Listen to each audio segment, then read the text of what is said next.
เคสบายเลยนักเรียนม .2 ทุกคนแรงวันนี้เป็นวันจันทร์ที่18 เดือน10 2021อาจารย์จะได้นำพานักเรียนชั้นม .2 เรียนวิชาคณิตศาสตร์บทที่5บททั้งการบวกและการลบเลขส่วนนะแต่อยู่ในบทที่4เขาเรียนผ่านไปแล้วในชั่วโมงก่อนๆหรือวันที่ก่อนๆนั้นบทที่4บอกถึงการเปรียบเทียบเลขส่วนกระสันมือนี้อาจารย์จะนำพานักเรียนเรียนบทที่5ว่าทั้งการบวกและการลบเลขส่วนข้อที่1การบวกเลขส่วนที่มีขูดคือกันเพื่อให้เลขส่วน a ส่วน b และเลขส่วน c ส่วน b ซึ่งว่า b แตกต่างจาก0เท่าใดสูตรของมันเป็น a ส่วน b บวกกับ c ส่วน b เท่ากันกับ a บวก c ส่วน b หมายความว่าถ้าเป็นคำเว้าประโยคคำเว้าเป็นจะว่าสิการบวกเลขส่วนที่มีขูดคือกันแม่นเพิ่นบวกจำนวนขูดนำกันแล้วรักษาขูดนั้นไว้คือเก่านะตัวอย่างจงคิดไรแล้วคัดจรถ้าคัดจรได้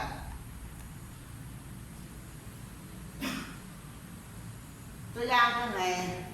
5 ส่วน 16บวกกับ3 ส่วน 16เอามาคิดไรก่อนตามคำแนะนำในเพิ่นเอาจำนวนคู่บวกกับจำนวนคู่แล้วรักษาคู่นั้นไว้นี่จะเท่ากับ5บวก3ส่วน16จะเท่ากับ8ส่วน16แล้วมาเบิ่งเลขส่วน8ส่วน16นี่สามารถคัดจอดได้เราเรียนมาแล้วในบทก่อนๆบอกถึงการย่อในการถึงรวมเป็นส่วนแม่นเฮาสอหาผู้รวมหลายส่วนของมันก็เท่านี้จะเป็น8เท่ากับ8คูณ1ก็เท่ากับ8เนาะตัวรวมจะเป็น8เท่ากับ8คูณ2ระหว่าง8ตัวเทิงกับ8ตัวรวมเขาผัดกันเนาะจะเท่ากับ1ตัวเทิงส่วน2อยู่รวมสิอันนั้นเป็นปัญหาที่1ปัญหาที่2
ข้อที่2การบวกเลขส่วนที่มีขูดต่างกัน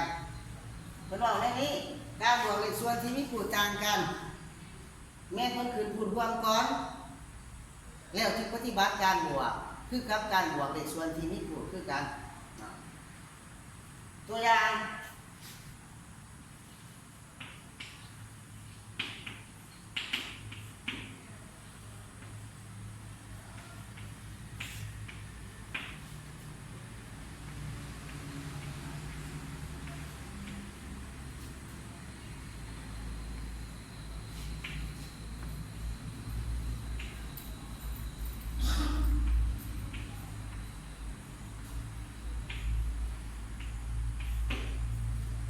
จงคิดอะไร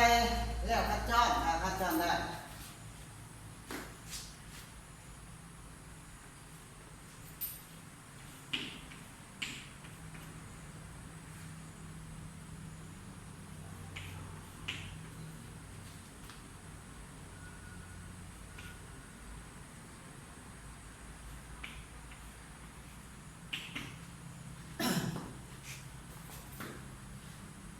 ตัวอย่างเพิ่นให้คิดอะไร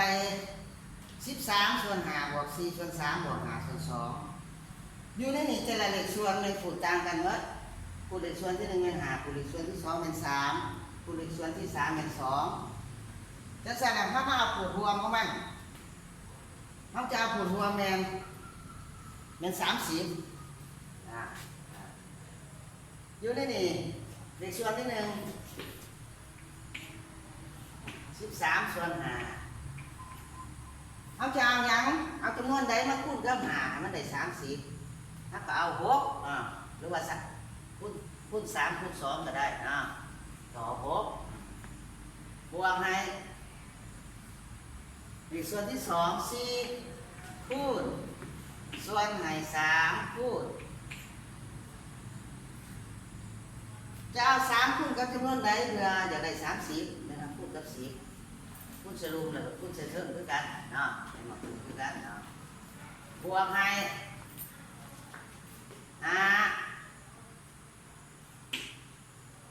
คูณกับ2คูณกับเขียนไว้สิ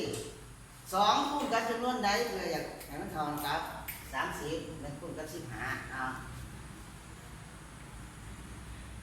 เริ่มคูณกับ15ด้วยกันเท่ากับ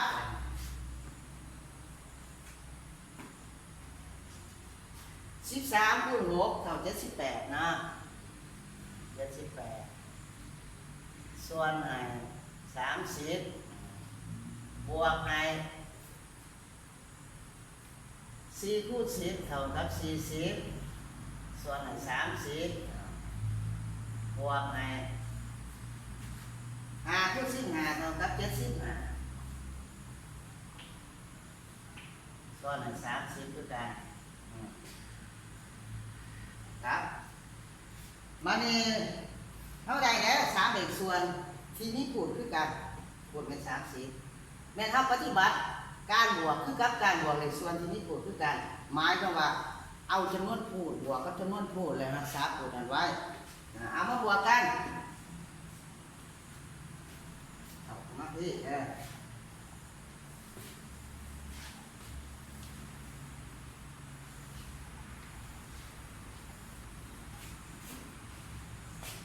เท่ากับ78บวกกับ40บวกกับ75ส่วนให้30บวก78บวกให้40จะเท่ากันกับ118118มาบวกกับ75เป็น193ส่วน30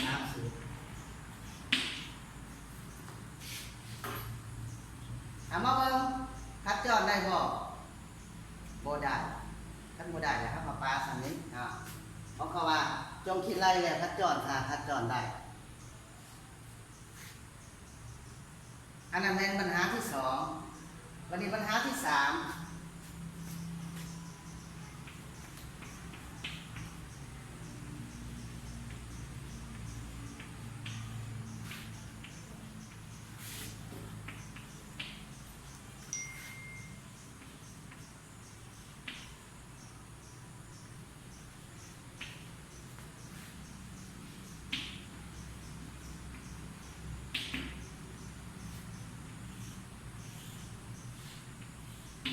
นักเรียนจดเอาเด้อ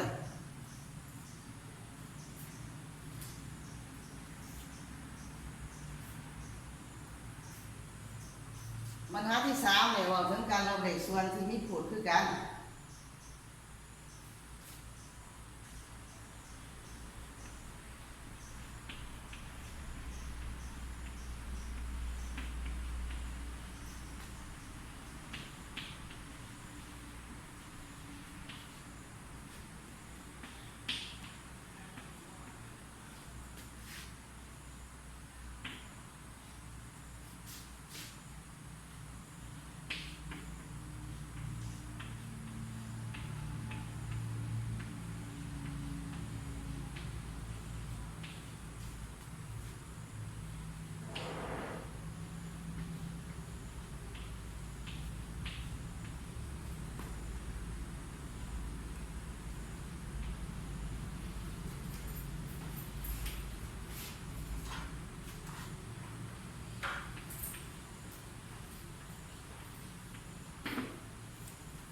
3เหมือนว่าการลงเลขส่วนที่มีผลคือกันแม่นเพิ่นลบจำนวนพูดนำกันแล้วรักษาพูดนั้นไว้ตัวอย่าง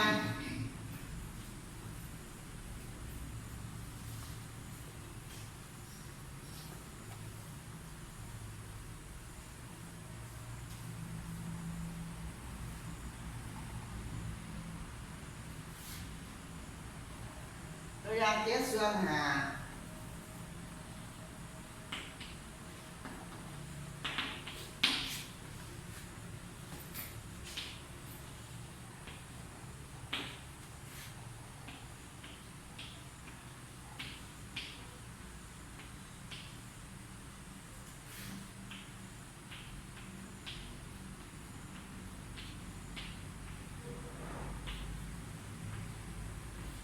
ตัวอย่าง7 ส่วน 5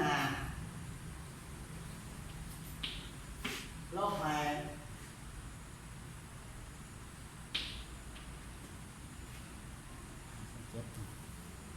4 ส่วน 5เอาตามคำเลยนะเวลาเอาจำนวนพูดลบกับจำนวนพูดเลยรักษาพูดนั้นไว้จะเท่ากับ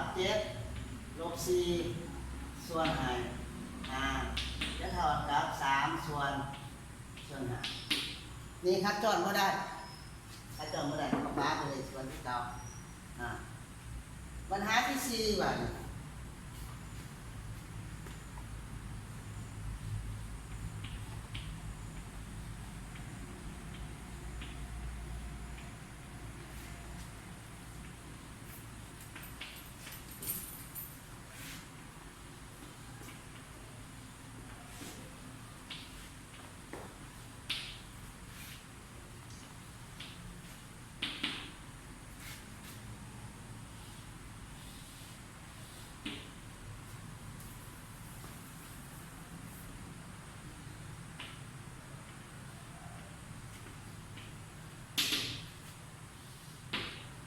ปัญหาที่4การลบเลขส่วนที่มีพูดต่างกันเห็นบอกกันสิ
ปัญหาที่4เพิ่นบอกว่าการลบเลขส่วนที่มีพูดต่างกันแม่นเพิ่นขึ้นพูดรวมก่อนแล้วจึงปฏิบัติการลบเลขส่วน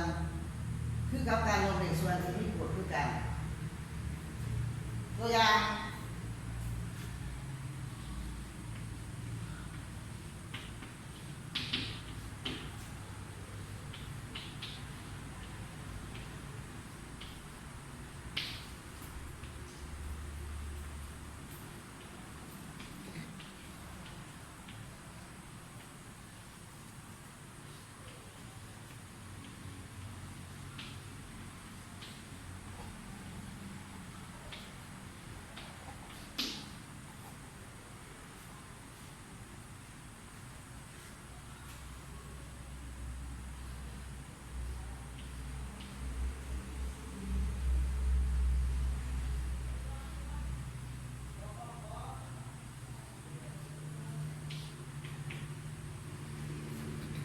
ตัวอย่างยังกินไรแล้วคัดจอนถ้าคัดจอนได้เพิ่นให้เด็กส่วน5 8ส่วน5ลบให้2ส่วน3ลบ3ส่วน4อยู่ในแต่ละเลขส่วนนี้เป็นพูดต่างกันหมดผู้เลขส่วนที่1เป็น5ผู้เลขส่วนที่2เป็น3ผู้เลขส่วนที่3เป็น4จังซั่นแหละเฮามาขึ้นพูดรวมเฮาจะเอาพูดรวมเป็น60จะเท่ากับ8คูณกับส่วน5คูณกับ12ถ้าจะได้60เอา5คูณกับ12จะได้60คูณใส่ลุมแล้วก็คูณใส่เพิ่มลบให้2คูณกับส่วนให้3คูณกับมาเบิ่งอยากได้60แม่นเฮาต่อเอา3คูณกับคูณ20สรุปแล้วก็คูณ20ใส่เพิ่มนี่ส่วนที่3มาเนี่ย3คูณกับส่วนให้4คูณกับ4คูณกับจำนวนใดเพื่อจะให้มันเท่ากับ60และ4คูณกับ15คูณ15ใส่ลุมแล้วก็คูณ15ใส่เทิงเอาต่อมาคร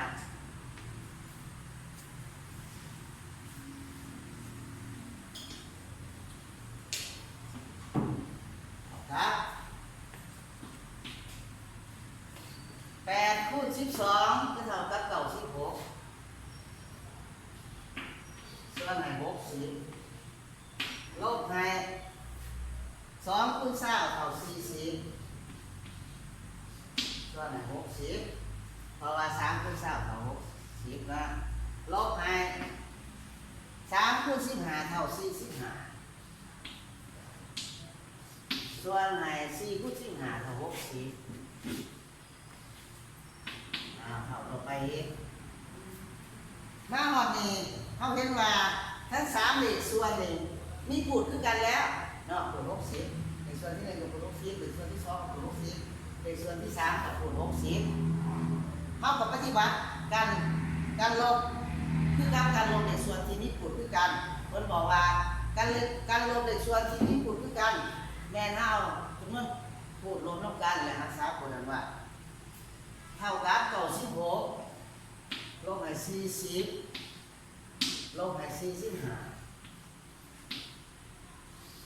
ทั้งหมดในส่วนให้60เท่ากับ96ลบ40ยังเหลือ5656ลบ45ยังเหลือ11ส่วนให้60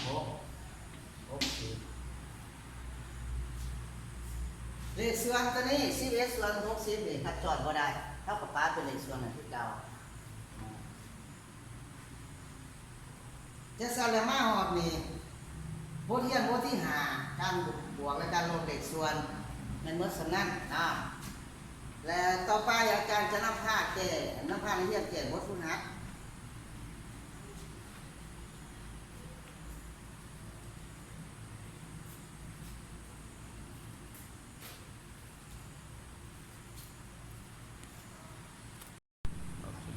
ต่อไปแม่อาจารย์จะนำผ้านักเรียนแก่บทฝึกหัดของบทเรียนบทที่5ที่เราต้องการบวกและการลบเลขส่วนข้อที่1จงคิดไล่แล้วคัดจอนคัดจอนได้เพื่อให้สำนวนมาสำนวน A เท่ากับ 6.2 ส่วนให้21บวกกับ 2.8 ส่วนให้21แล้วมาเบิ่งก่อนเฮาสิคิดไล่บวกลบเลขส่วนนี่นะการบวกการลบเลขส่วนนี้แม่ให้เฮาสังเกตเบิ่งพูดของมันก่อนถ้าพูดคือกันเฮาก็ปฏิบัติตามคำแนะนำของเพิ่นว่าการบวกเลขส่วนที่มีพูดคือกันแม่นเฮาบวกจำนวนพูดนำกันแล้วรักษาพูดนั้นไว้ถ้าพูดต่างกันแม่นเฮาพูดรวมก่อนสำหรับสำนวน A นี่เฮาเบิ่งพูดคือกันแล้วพูด21และ2เลขส่วนเฮาก็เอาจำนวนพูดบวกจำนวนพูด 6.2 บวกกับ 2.8 ส่วนให้21เท่ากับ 6.2 บวกให้ 2.8 ท่ากันกับเก้าเก้าส่วนเศร้าเอ็ดมาเบิ่งสังเกตเบิ่งผลออกของการบวกเลขส่วนมันออกเก้าส่วนเศร้าเอ็ดสามารถคัดจรได้บ่เลขส่วนตัวนี้แม่นสามารถคัดจรได้เท่ากับเก้านี่ก็เท่ากับสามคูณสามสำคัญบางสูตรนั่นเลยเด้อ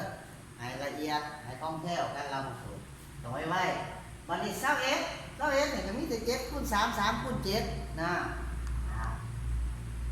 3คูณ7ครับเอามาเบิ่งการคัดเจาะเลขส่วนแม่นการคัดอุปคูณรวมของจำนวนคูณและคูณออกมาเบิ่งตัวเทิงนี่มี3 2ตัวเนาะ3คูณ3ตัวลุงนี่เป็น3คูณ7มี3ตัวเดียวเอาสิเอา3ตัวนี้มาคัดกับ3ตัวนี้ก็ได้หรือเอา3ตัวนี้มาคัดกับ3ตัวนี้ก็ได้คัดตัวสิจะยังเหลือตัวเทิงเป็น3ตัวลุงเป็น7คัดสิว่านี่สำนวนมีคัดจอดต่อไปบ่ได้3ตัวนี้แต่สำนวน B สำนวน B เพิ่นให้เท่ากับ 7.8 ส่วนให้15ลบให้ 1.8 ส่วนให้15อันนี้ก็แม่นพูดคือกันแล้วแม่นเพิ่นเอาจำนวนพูดนี่มาลบกันแล้วหาสาพูดกันไว้เท่ากับ 7.8 ลบให้ 1.8 ส่วนให้15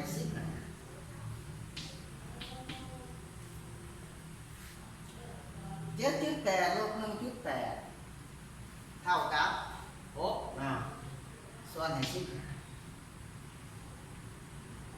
เอามาเบิ่ง6ส่วน15นี่คัดจรได้บ่คัดจรได้6นี่จะเท่ากับ2คูณ3หรือว่า3คูณ2ส่วนให้15นี่5คูณ3 3คูณ5เอามาเบิ่งคัดจำนวนที่คือกันส่วนคูณระหว่างตัวเทิงกับตัวลง3ตัวเทิงกับ3ตัวลงคัดกันออกตัวเทิงจะยังเหลือ2ส่วนให้ตัวลงยังเหลือ2ส่วน5นี่คัดจอดต่อไปบ่ได้บัดนี้เพิ่นให้สำนวน4เท่ากับ15ส่วน2บวกให้ตัวในวงเล็บ13ส่วน2ลบให้1ส่วน2ตัวนี้นี่ท่านเราเนี่ยเป็นสำนวนที่มีวงเล็บแต่ว่าบนเรียนเฮาบ่ทันฮอดและพวกร้านกันสิเคยคิดอะไรในสั่งผ่านมาตามหลักการอันนี้อาจารย์สิเว้าก่อนก็ได้ตามหลักการแหละไม่เฮาต้องคิดอะไรเลขอยู่ในวงเล็บก่อนเท่ากับ15ส่วน2บวกให้อยู่ในนี่มาเบิ่งนี่13ส่วน2อยู่ในวงเล็บนี่13ส่วน2ลบ1ส่วน2มันพูดคือกันแล้วเฮาก็ลบกันโลดเอาจำนวนพูดลบกัน13ลบ1เหลือ12ส่วนให้2จะสิเลยก็ได้หรือสิเอาใส่อยู่ในวงเล็บเอา13ลบ1ส่วน2เสมอส่วน2ก็ได้ตัวนี้เท่ากับ15บวกให้12ส่วน2เท่ากับ15บวก12เท่ากับ37ส่วน2มีคัดจรก็ได้37ส่วน2คัดจรก็ได้ป้า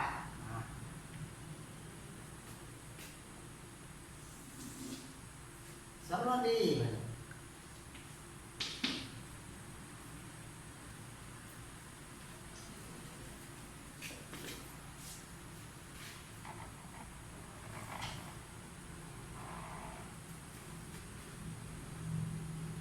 สำนวนดีเรื่องไหนที่เท่ากับ4ส่วน5บวกกับ7ส่วน10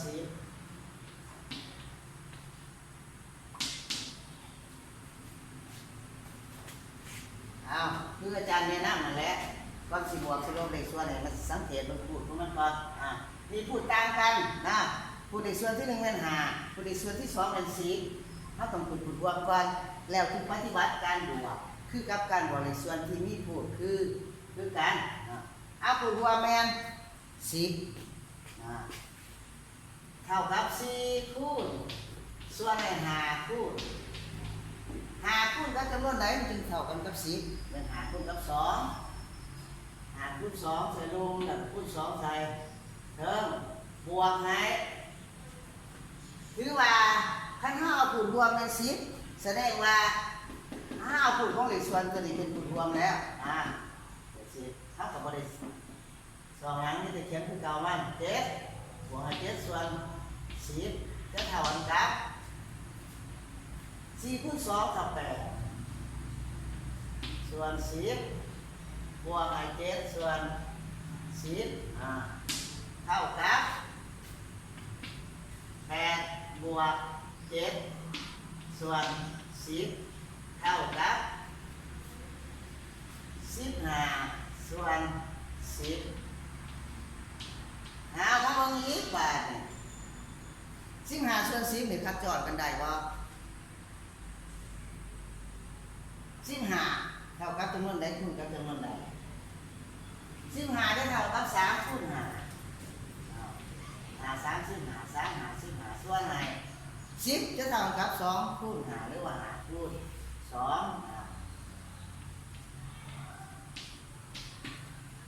หาตัวเครื่องกับหาตัวลงตัดกันออกจะยังเหลือตัวเครื่องแมน3ตัวลงแมน2ดูสิ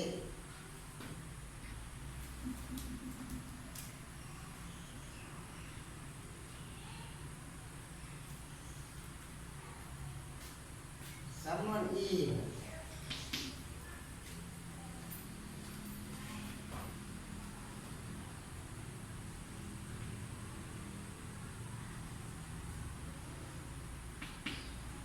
เพิ่นให้สำนวนอีเท่ากับ7ลบให้2ส่วน3อันนี้ก็ตกอยู่ในกรณีการลบเลขส่วนที่มีผลต่างกันนี้นี่ไม่โตของมันนะให้เข้าใจว่า7ซื่อๆนี่ถ้าเขียนเป็นเลขส่วนเขาจะเขียน7ส่วน1ก็ได้เลขทุกตัวอย่างหน่อยมันก็ต้องส่วน1มีส่วน1แต่ว่าเขาบ่เขียนส่วน1เขาจะเอาผลรวมเป็น3 7คูณส่วนไหน1คูณ3แล้วก็คูณ3เพิ่มลบให้2ส่วนไหนอยู่ในนี้เอาผลของมันเป็น3แล้วนะผลของมันเป็น3แล้วเขียน3คือเราเท่ากับ7 3 21ส่วน3ลบให้2ส่วน3จะเท่ากับ2พี่21ลบไป2ส่วนให้3จะเท่ากับ21ลบ2เท่ากับ19ส่วน3ถามว่าเลขส่วนเท่านี้คัดจอดได้บ่คัดจอดบ่ได้ป้า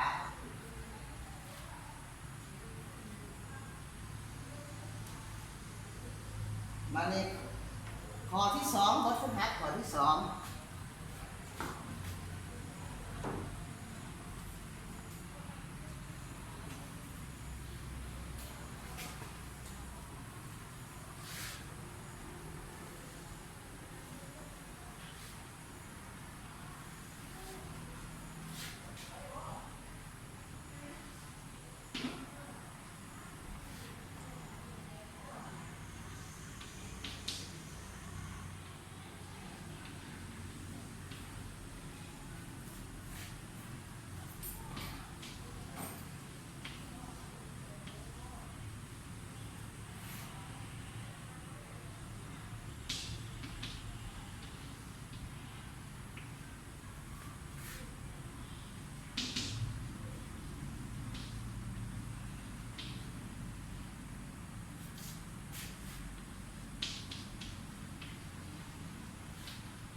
สองจงส่วนหาค่าของ x เพื่อให้เสมอผลตรงนี้เป็นจริงก็เพิ่นให้เสมอผลมา x บวก2ส่วน5เท่ากับ7ส่วนท่านมีที่คิดเป็นคิดจังซี่ว่าเขาจะเอาจำนวนใดหรือว่าเลขส่วนใดมาบวกกับ2ส่วน5มันเท่ากับ7ส่วน5แต่ถ้าคือพอเอามานำใส่หลักการของมันนะหลักการในการสอบ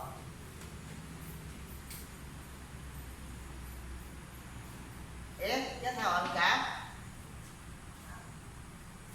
7ส่วน5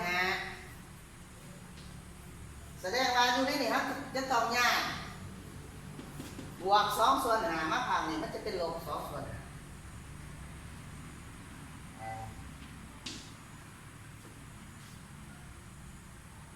ขั้นเราย้ายมันเปลี่ยนอย่างไรโลดตามหลักการของมันสุดท้าย x จะเท่ากับ7ลบ2ส่วน5และเท่ากันกับ5ส่วน5และเท่ากันกับ1ถ้าเอาผัดจอดสิอันนั้นเป็นข้อ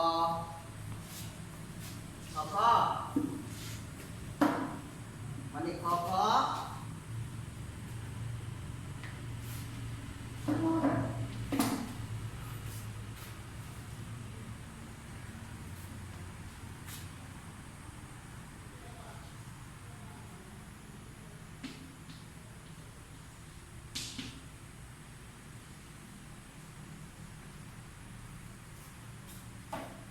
บมันให้เสมอผลมา x ลบ1ส่วน8เท่ากับ3ส่วน4เขาจะย้ายพจน์ที่เป็นตัวเลขไปหาพจน์ที่เป็นตัวเลขนำกันและพจน์ที่เป็นตัวอักษรหรือว่าเป็นตัวลับเอากระเป๋าไว้ฝั่งนึงอยู่ในนี้ x จะเท่ากับ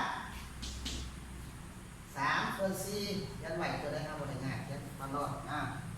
บัดนี้เขาจะย้ายลบ1ส่วน8มากับหัวมือมันจะเปลี่ยนเครื่องหมายเป็นบวก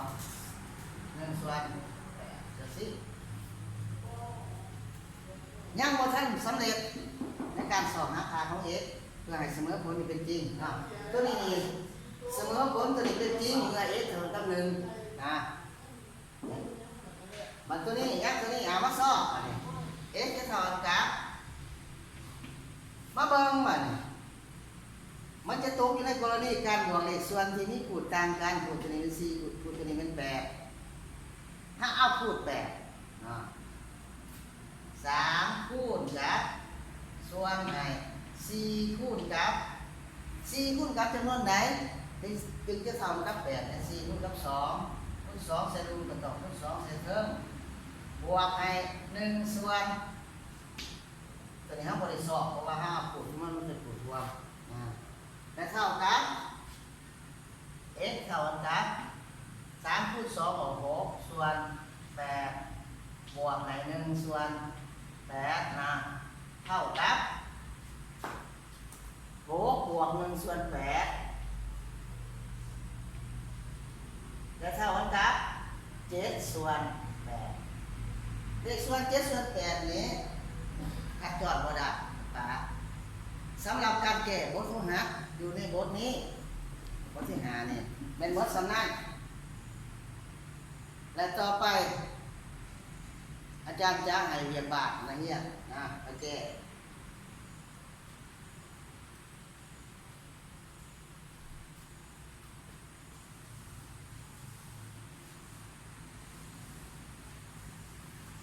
นี่ยังแพ็คของอะไรไหนนะเฮียนถามตื่นตัวใดบอท่านเขาลงใจ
บ้านมี2ข้อ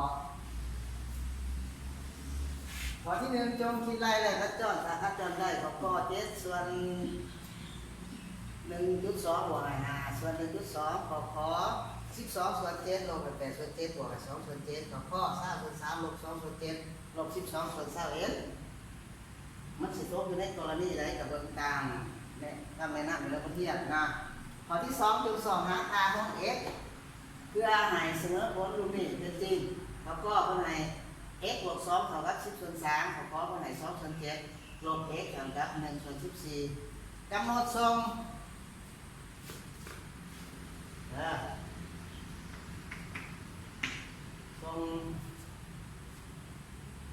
ทรงอื่น มีเขียนมืออื่นได้เขียนบัญชีเลยเขียนบัญชีเลยเขียน